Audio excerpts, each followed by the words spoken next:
አሰላሙ አለይኩም ወራህመቱላሂ ወበረካቱ። የተወደዳችሁ እንዴት ቆያችሁን?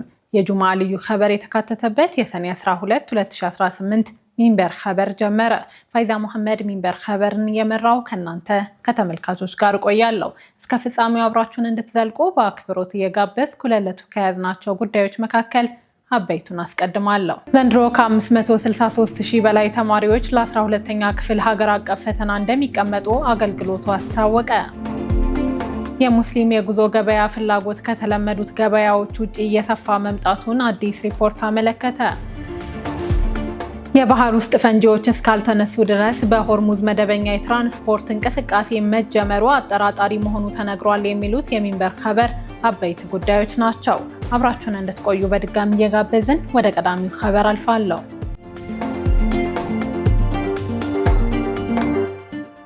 ዘንድሮ ከ563,000 በላይ ተማሪዎች ለ12ኛ ክፍል ሀገር አቀፍ ፈተና እንደሚቀመጡ አገልግሎቱ አስታወቀ። የዘንድሮ የ12ኛ ክፍል ሀገር አቀፍ ፈተና ከሰኔ 23 እስከ ሐምሌ 16 2018 ድረስ እንደሚሰጥ የትምህርት ምዘናና ፈተናዎች አገልግሎት አስታውቋል። የአገልግሎቱ ዋና ዳይሬክተር እሸቱ ከበደ ለመንግስት መገናኛ ብዙሃን እንደገለጹት የዘንድሮ የ12ኛ ክፍል ሀገር አቀፍ ፈተና ቀደም ሲል ከሰኔ 24 እስከ ሐምሌ 17 2018 እንደሚሰጥ ቢገለጽም ከትምህርት ባለድርሻዎች ጋር በተደረገ ውይይት ከሰኔ 23 እስከ ሐምሌ 16 2018 እንዲሰጥ ተወስኗል።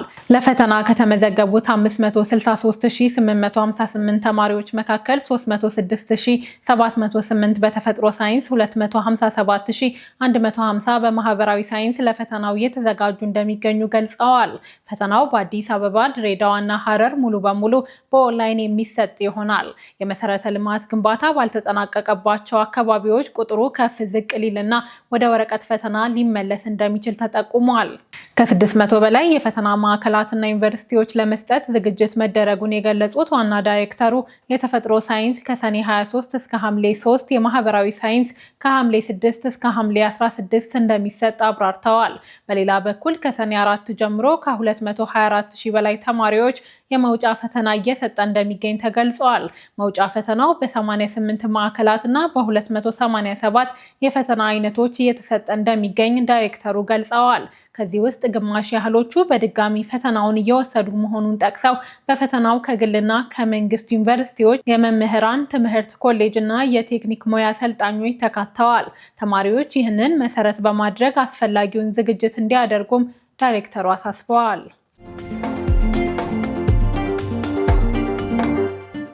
የሲቪል ምዝገባና የነዋሪነት አገልግሎት ኤጀንሲ ዜጎች ባሉበት ሆነው አገልግሎት ማግኘት የሚያስችላቸውን ዲጂታል ስርዓት ስራ አስጀመረ። የአዲስ አበባ ከተማ አስተዳደር የሲቪል ምዝገባና የነዋሪነት አገልግሎት ኤጀንሲ ነዋሪዎች የህዝብ አገልግሎቶችን ባሉበት ሆነው ማግኘት የሚያስችላቸውን አዲስ የበይነ መረብ ወይም ኦንላይን አገልግሎት ስርዓት በይፋ አስጀምሯል። በምክትል ከንቲባ ማዕረግ የአዲስ አበባ ከተማ ዋና ስራ አስኪያጅ ኢንጂነር ወንድሙ ሴታ አዲሱ ስርዓት የራስን ችግር በራስ አቅምና በቴክኖሎጂ ለመቅረፍ እየተሰሩ ላሉ ሀገራዊ ስራዎች በተግባራዊ ማሳያነት የሚጠቀስ መሆኑን ገልጸዋል። ይህ ዘመናዊ አሰራር ነዋሪዎች አገልግሎት ለማግኘት ወደ ተቋሙ በአካል መምጣት ሳያስፈልጋቸው ባሉበት ቦታ ሆነው ፈጣን ምላሽ እንዲያገኙ ከማድረግም ባሻገር የራሳቸውን መረጃ በራሳቸው ማስተዳደር የሚችሉበትን እድል የሚፈጥር ነው። የኤጀንሲው ዋና ዳይሬክተር አቶ ዮሴፍ ንጉሴ በበኩላቸው ቴክኖሎጂው ዜጎች ቀልጣፋና ከብልሹ አሰራር የጸዳ አገልግሎት እንዲያገኙ የሚያግዝ መሆኑን ተናግረዋል። አያይዘውም ስርዓቱ በተለይም የሐሰተኛ ሰነዶች ዝውውርን ሙሉ በሙሉ ለማስቀረት ትልቅ ሚና እንደሚኖረውም አስረድተዋል። በተጨማሪም ነዋሪዎች አገልግሎቱን በሚያገኙበት ጊዜ በግል መረጃዎቻቸው ላይ ስህተት ቢፈጠር ካሉበት ቦታ ሆነው በራሳቸው ማስተካከል እንዲችሉ ስርዓቱ ይፈቅዳል። ይህም የተገልጋዮችን እንግልት በከፍተኛ ደረጃ በመቀነስ በተቻለ ምቾት አገልግሎት እንዲያገኙ ያደርጋል። ደንበኞች ወደ ተዘጋጀው ድረገጽ በመግባት አገልግሎቱን ማግኘት እንደሚችሉ ተገልጿል። ቀጥለናል። የሙስሊም የጉዞ ገበያ ፍላጎት ከተለመዱት ገበያዎች ውጪ የሰፋ መምጣቱን አዲስ ሪፖርት አመለከተ። በማስተርካርድ ክሬሰንት ትሬዲንግ ዓለም አቀፍ የሙስሊም ጉዞ ማውጫ የቅርብ ጊዜ ሪፖርት መሰረት የሙስሊም የጉዞ ገበያ ቀደም ሲል ከተገመተው በላይ በፍጥነት እያደገ መምጣቱን አመልክቷል።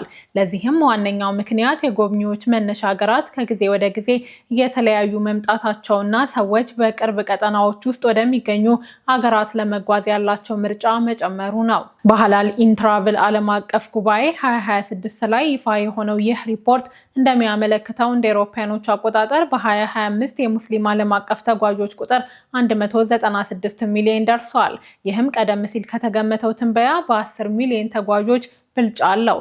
በዚህ ምክንያት ክሬሰን ሬቲንግ የ2030 የረጅም ጊዜ ትንበያውን ቀደም ሲል ከነበረበት 245 ሚሊዮን ተጓዦች ወደ 262 ሚሊዮን ተጓዦች ከፍ አድርጎታል። የእነዚህ ተጓዦች ዓመታዊ ወጪም 310 ቢሊዮን የአሜሪካን ዶላር ይደርሳል ተብሎ ይጠበቃል።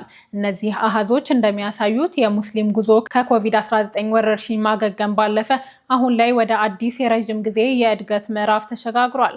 ሪፖርቱ እንደሚያሳየው እንደ አውሮፓውያኖቹ አቆጣጠር በ2019 ወደ ውጭ ሀገር ከሚጓዙት ሙስሊም ተጓዦች መካከል ወደ 90% ገደማ የሚሆኑት የሚነሱት ከ30 ዋና ዋና ሀገራት ብቻ ነበር። እንደ አውሮፓውያኖቹ አቆጣጠር በ2026 ግን ይህ ቁጥር ወደ 77% ዝቅ ብሏል። ይህም ፍላጎቱ በአውሮፓ፣ በሰሜን አሜሪካና በምስራቅ እስያ በሚገኙ አዳዲስና በስደት በሚኖሩ ማህበረሰቦች ዘንድ እየሰፋ በመምጣቱ የተፈጠረ ነው። ለቱሪስት መዳረሻ ሀገራት ይህ ሽግግር የሚያሳየው የድሮዎቹን የተለመዱ የገበያ ስትራቴጂዎች መጠቀም ብቻ በቂ ላይሆን እንደሚችል ነው። ሪፖርቱ የራስ አህጉር ተንቀሳቃሽነት ሲል የጠራውን አዲስ ዝንባሌ ጎላ አድርጎ አሳይቷል። የሙስሊም ተጓዦች በአሁን ጊዜ ባለው የጂኦፖለቲካ ውጥረት፣ የአየር ክልል መስተጓጎልና የኢኮኖሚ አለመረጋጋት ምክንያት የጉዞ እቅዶቻቸውን ሙሉ በሙሉ ከመሰረዝ ይልቅ ይበልጥ አስተማማኝ፣ ምቹና በራስ መተማመንን ወደሚሰጡበት ወደ ገዛ አካባቢያቸውና ቅርብ መዳረሻዎች መጓዝን እየመረጡ ይገኛሉ። በህንድ ለ6 መስጂዶች የተሰጠው አስቸኳይ የመልቀቂያ ማዘዣ የህግ አሰራር ስርዓትን ጥሷል በሚል ከፍተኛ ትችት አስከተለ። በምዕራብ ህንድ ራጃስታን ግዛት የሚገኙ ባለስልጣናት ለበርካታ መስጂዶችና መድረሳዎች እንዲለቁ ማስጠንቀቂያ የሰጡ ሲሆን መሬቱን እንዲለቁ ወይም የማይነሱበትን ምክንያት እንዲያስረዱ አዘዋል። ይህ እርምጃ የህግ አሰራር ስርዓትን ጥሷል በሚል ከአንድ የሲቪል መብቶች ተሟጋች ድርጅት ጠንካራ ትችት አስከትሏል። ማዘዣዎቹ የተሰጡት ከፓኪስታን ድንበር አቅራቢያ በሚገኘው የባርመር ወረዳ ጋድራ ሮድ በተባለ አካባቢ ነው።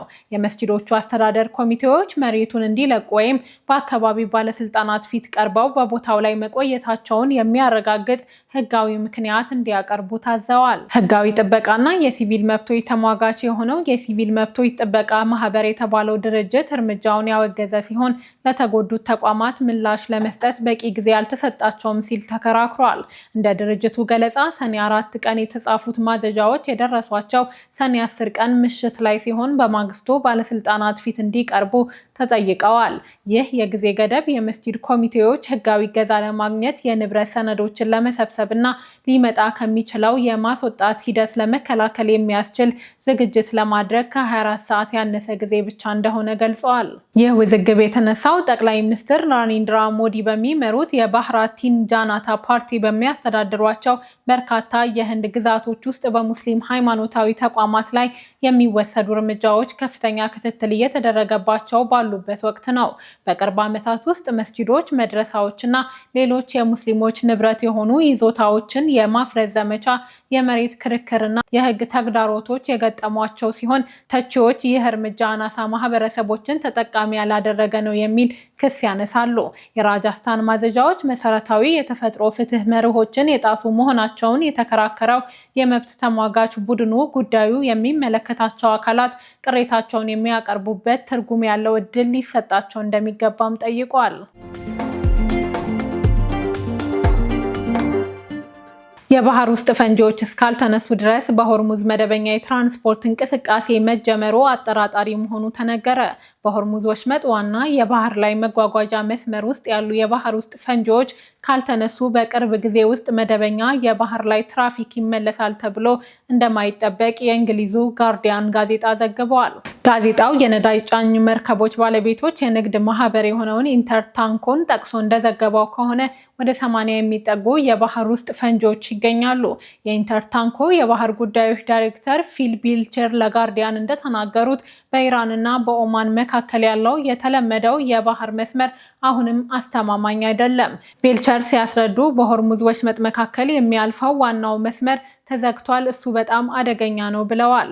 አክለውም እኛ የደረሰን የቅርብ ጊዜ መረጃ እንደሚያሳየው በሆርሙዝ ወሽመጥ ውስጥ 80 የባህር ውስጥ ፈንጂዎች አሉ።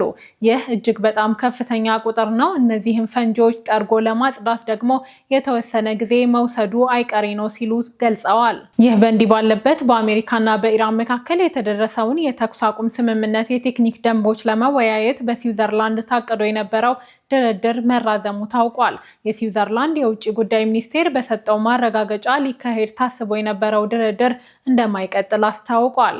የዚህ ድርድር መራዘም ሁለቱ ሀገራት በዚህ ሳምንት መጀመሪያ ላይ የተፈራረሙት የተኩስ አቁም ስምምነት ገና ሳይጀመር አደጋ ላይ ሊወድቅ ይችላል የሚል ከፍተኛ ስጋት በዓለም አቀፉ ማህበረሰብ ዘንድ እንዲያቆጠቁጥ አድርጓል። የተወደዳችሁ አሁንም የተከታተላችሁ የምትገኙት ሚንበር ኸበርን ነው። አብራችሁን ስላላችሁ ደስ ይለናል። ለሚንበር ኸበር ጥቆማ ወይም ማስተያየት ካላችሁ በአጭር የስልክ ቁጥር 9282 ብትልኩልን አጣርተን መልሰን ለእናንተው እናቀርባለን። የሚቀናችሁ ማህበራዊ ሚዲያ ከሆነ በሁሉም አማራጮች @ሚንበር ቲቪ ብላችሁ ብትፈልጉን ታገኙናላችሁ። ድረገጻችንን www.minbertv.com ብትጎበኙ ደግሞ አዳዲስ መረጃ ታገኛላችሁ። አሁን ደግሞ የጁማዓ ልዩ ኸበር የሚቀርብበት ሰዓት ላይ ደርሰናል። አዘጋጁ አህመድ አብዱራህማን ለዛሬ ያሰናዳውን እንደሚከተለው ያቀርበዋል።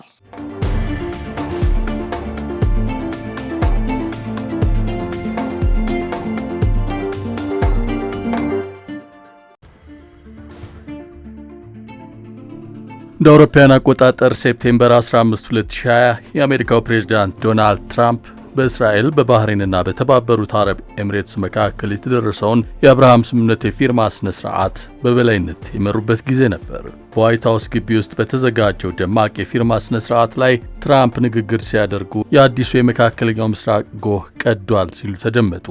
አክለውም እነዚህ ስምምነቶች በመላው ቀጠናው አጠቃላይ ሰላምን ለማስፈን እንደ መሰረት ድንጋይ ያገለግላሉ። ይህም በዚህ ዘመን ይቅርና በማንኛውም ጊዜ ሊሆን ይችላል ተብሎ ማንም ያላሰበው ነገር ነው አሉ። በርካታ ታዛቢዎች እንደሚሉት ትራምፕ አንዳንድ ጊዜ ራሳቸውን ስኬቶች ዋጋቸውን ከመጠን በላይ አግንኖ የመግለጽ ዝንባሌ ቢኖራቸውም በዚህኛው ጉዳይ ግን አጋር ያገኙ መስለው ነበር። በርካታ ዋና ዋና የውጭ ፖሊሲ ተንታኞችም ስምምነቱን ለማመስገን ፈጥነው ነበር።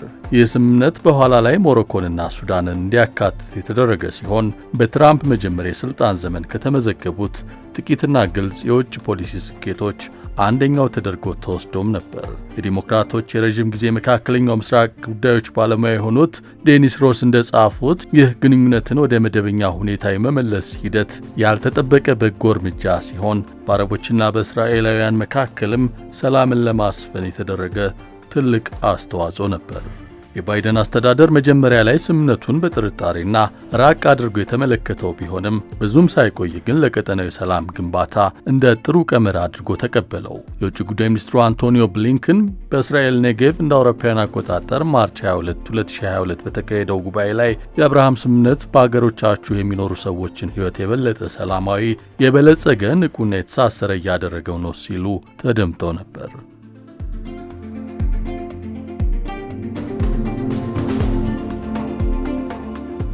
የአሜሪካ መገናኛ ብዙሃን እያሉ እንዳለው ከሆነ ግን አሁን ላይ ይህ ሁሉ ቅዠት መሆኑ ተጋልጧል። በእርግጥ ከ6 ዓመታት በኋላ ያለፉትን ወራት በጦርነት ውስጥ ያሳለፉት ፕሬዝዳንቱ የዛሬ 3 ሳምንት ገደማ ደግሞ በማህበራዊ ሚዲያ ላይ ባሰፈሩት ረዥም ጽሑፍ ጉዳዩን በድጋሚ መቀስቀሳቸው አልቀረም። ትራምፕ በዚህ ጽሑፋቸው ይህን እጅግ ውስብስብ እንቆቅልሽ በአንድ ላይ ለመገጣጠም አሜሪካ ካደረገችው ሰፊ ጥረት በኋላ እነዚህ ሁሉ ሀገራት ቢያንስ በትንሹ በአንድነት የአብርሃም ስምምነትን መፈረም ግዴታቸው ሊሆን ይገባል አሉ። በዚህ ወቅት ትራምፕ የተናገሩት ከኢራን ጋር የገቡበትን ጦርነት በሰላም ለመቋጨት በአረብና ሙስሊም ሀገሮች ጥያቄ ቀርቦልኛል ካሉ በኋላ የጋራ የስልክ ኮንፈረንስ ስላደረጉ ሀገሮች ነው። ውይይቱን ከማን ጋር እንዳደረጉ ሲዘረዝሩም ሳውዲ አረቢያ፣ ቀድሞውኑ የአብርሃም ስምምነት አባል የሆኑት የተባበሩት አረብ ኤምሬትስና ባህሬን፣ ኳታር፣ ፓኪስታን፣ ቱርክ፣ ግብፅና ዮርዳኖስን ጠቅሰዋል። እንደ አውሮፓውያን አቆጣጠር በ2020 በትራምፕ አጋፋሪነት የተደረሰው የአብርሃም ስምምነት በእስራኤልና በባህረ ሰላጤው ሀገራት መካከል ያለውን የዲፕሎማሲ ግንኙነት መደበኛ ማድረግን የሚደግፍ ነው። ምንም እንኳ ስምምነቱ አስቀድሞ በዲፕሎማሲው መድረክ ወደ ተሻለ የመካከለኛው ምስራቅ ሰላም ለመሻገር እንደ አንድ እርምጃ ተወስዶ መልካም አቀባበል ቢደረግለትም የእስራኤልና ፍልስጤምን ግጭት ከግምት ውስጥ ያላስገባ ነው በሚል በበርካታ የቀጠናው ክፍሎች ባለው ህብረተሰብ ዘንድ አሁንም ተቀባይነት የለውም። ከሀገሮች መካከልም የሳውዲ አረቢያው ልዑል አልጋ ወራሽ ሙሐመድ ቢን ሰልማንም በህዳር 2025 ለትራምፕ እንደተናገሩት ከሆነ ሀገራቸው ወደ አብርሃም ስምምነት ለመቀላቀል ፈቃደኛ የምትሆነው የሁለት ሀገረ መንግስታት መፍትሄ ለማምጣት የሚያስችል ግልጽ መንገድ እስከተከተለ ድረስ ብቻ ነው። ትራምፕ ግን ከ3 ሳምንት በፊት ከእስራኤል ጋር ተቧድነው ጦር የሰበቁባት ኢራን ጭምር የስምምነቱ ፈራሚ ትሆናለች ሲሉ ፍንጭ ሰጥተው ነበር።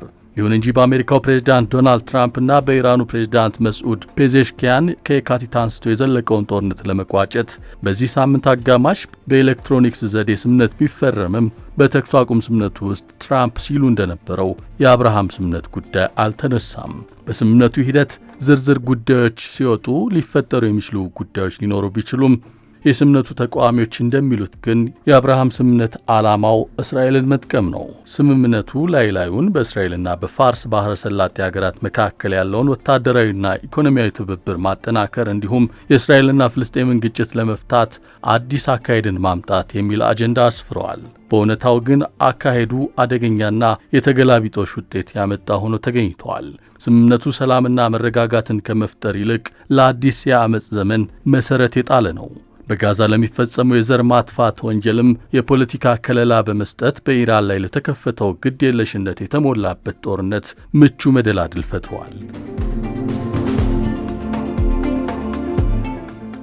የስምምነቱ ፈራሚዎች ለአካባቢያዊ ደህንነትና መረጋጋት በጋራ እንዲሰሩ ጥሪ ሲያቀርብም ዋናውና ድብቁ ኢላማው ኢራን ነበረች። ይህ ጉዳይ ኤፕሪል 2021 ዋሽንግተን የእስራኤል ግንኙነት መደበኛነት ሕግ ስታጸድቅ ይበልጥ ግልጽ ሆኗል። ሕጉ አሜሪካ ሌሎች ሀገራት ከእስራኤል ጋር ያላቸውን ግንኙነት መደበኛ እንዲያደርጉ እንድታበረታታ የሚያዘው በኢራን በኩል የሚሰነዘረውን የጋራ ስጋት መሰረት በማድረግ ነው። በ2022 የኮንግረሱ የአብርሃም ስምምነት ኮከስ የጠላት ኃይሎችን የመከላከልና ብሔራዊ መከላከያን የማጠናከር ሕግ በማጽደቅ በኢራን በኩል የሚመጣውን ስጋት ለመቋቋም የሚደረገውን ጥረት በእጥፍ አሳድጓል። ይህ ሕግ የመከላከያ ሚኒስትሩ ከመካከለኛው ምስራቅ አጋሮችና አጋዥ ሀገራት ጋር በመተባበር የተቀናጀ የሚሳኤል መከላከያ አቅምን እንዲገነቡ ያዛል። ይህ የሚሳኤል መከላከያ ያስፈለገው ኢራን ካከማቹት የሚሳኤልና የድሮን ክምችት የተነሳ ነበር። የአብርሃም ስምምነት ፈራሚዎች ወታደራዊ ትብብራቸውን ይበልጥ ውጤታማ በሆነ መንገድ ማስተባበር እንዲችሉ የትራምፕ አስተዳደር እስራኤልን ወደ አሜሪካ ማዕከላዊ እዝ የኃላፊነት ክልል አዛውሯታል። በዚህም እስራኤል ከተባበሩት አረብ ኤምሬትስ ከባህሬንና ከሌሎች የመካከለኛው ምስራቅ አገራት ጋር በአንድ የጦር እዝ ስር እንድትጠቃለል ተደርጓል። ይህ ሽግግር አሜሪካ በመካከለኛው ምስራቅ ተመሳሳይ የጦር መሳሪያ ስርዓቶችን እንድታስቀምጥና ጸረ ኢራን በሆነው የሚሳኤልና የድሮን መከላከያ መረብ ላይ የተቀናጀ እንቅስቃሴ እንድትጀምር እድል ፈጥሮላታል። ይህ አዲስ መዋቅር ለእስራኤል አስተማማኝ ከለላ የፈጠረላት ሲሆን ከተለመደው የዲፕሎማሲ መስመር ውጭ የሆኑ አዳዲስ ወታደራዊና የስለላ ጋርነቶች እንዲመሰረቱ በማድረግ ቀጠናዊ ስጋቶችን በአንድነት ለመከላከል አስችሏል ይባላል። በማዕከላዊ እዝ በኩል የተዘረጋው ሰፊ ወታደራዊ ቅንጅት እስራኤል የባህረ ሰላጤውን ሀገራት የአየር ክልል እንድትጠቀም እድል የሰጣት ሲሆን ይህም የረዥም ርቀት የማጥቃት ወታደራዊ ኦፕሬሽኖችን በሎጂስቲክስ ረገድ እጅግ ቀላል አድርጎታል። የጦር መሳሪያ ሽያጭም በአብርሃም ስምምነት አገራት መካከል ካለው የንግድ ልውውጥ ትልቁን ድርሻ የሚይዝ ነው። በ2021 የእስራኤል ጦር መሳሪያ ኤክስፖርት ካለፈው ዓመት አንጻር የ30 በመቶ እድገት ያሳየ ሲሆን ከጠቅላላው ሽያጭ 7 በመቶ ወደ አብርሃም ስምምነት ሀገራት የተላከ ነበር።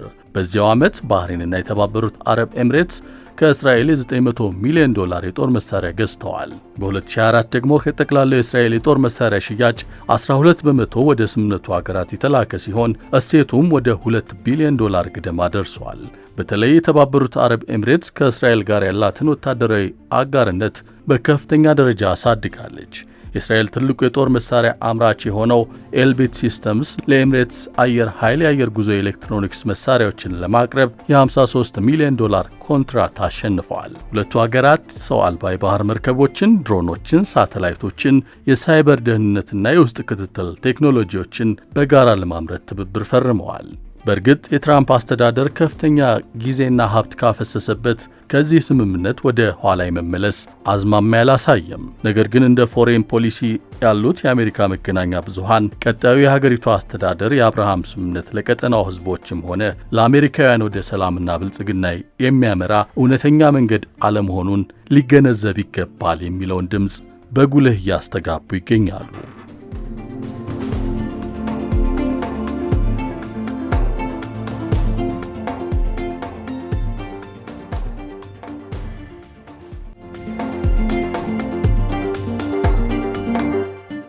ውድ ተመልካቾች ለዛሬ ያዘጋጀነው የሚንበር ኸበር በዚሁ ተጠናቀቀ። ፋይዛ መሐመድ አብሬያችሁ ቆየሁ። ወሰላሙ አለይኩም ወራህመቱላሂ ወበረካቱ።